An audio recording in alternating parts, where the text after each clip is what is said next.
ലോക പരിസ്ഥിതി ദിനത്തിൽ ഔഷധ ഫലവൃക്ഷ തൈകൾ വിതരണം ചെയ്ത് the Payyanur eye foundation super speciality കണ്ണാശുപത്രി പരിസ്ഥിതി ദിനം ആചരിച്ചു. നഗരസഭാ കൗൺസിലർ വി.കെ.പി. ഇസ്മയിൽ ഉദ്ഘാടനം ചെയ്തു.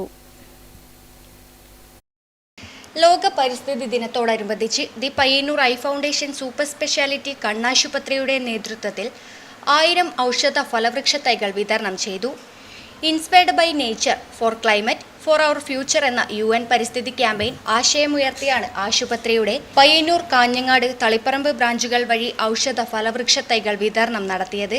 കരിമ്പം ജില്ലാ കൃഷിത്തോട്ടം വികസിപ്പിച്ച അത്യാധുനിക ഇനം തൈകളാണ് ഇതിനായി ഉപയോഗിച്ചത്. പയ്യന്നൂരിൽ നടന്ന ചടങ്ങ് നഗരസഭാ കൗൺസിലർ വി.കെ.പി. ഇസ്മയിൽ ഉദ്ഘാടനം ചെയ്തു. ലോകം നേരിടുന്ന ഏറ്റവും വലിയ പ്രതിസന്ധി എന്നത് ഉയർന്ന താപനില, അതുപോലെ വരൾച്ച, വെള്ളപ്പൊക്കം, അതുപോലെ പരിസര മലിനീകരണം. ഇതിലൊക്കെ പ്രതിവിധിയായി ഒരു സന്ദേശമാണ് ഇന്നത്തെ ഈ ദിവസത്തിൻ്റെ പ്രാധാന്യം. അതുപോലെ പ്ലാസ്റ്റിക്കിൻ്റെ ഉപയോഗം കുറക്കുക, പ്രകൃതിയെ സംരക്ഷിക്കുക. ഇത് നേരിടുന്ന ഏറ്റവും മറ്റൊരു പ്രശ്നം എന്നത് പ്ലാസ്റ്റിക്കിൻ്റെ അമിതമായ ഉപയോഗം കൊണ്ട് മണ്ണിലും ഒക്കെ ഉണ്ടായി പരിസ്ഥിതി കൊണ്ട് മരങ്ങൾക്ക് വേണ്ടത്ര വളരാൻ സാധിക്കുന്നില്ല. Doctor Sukumaran K, doctor Sudeep Kiranhalli എന്നിവർ തൈകളുടെ വിതരണം നിർവഹിച്ചു. Eye foundation CEO Mukesh Athai ചടങ്ങിൽ സ്വാഗതം ആശംസിച്ചു. Network news, Payyanur.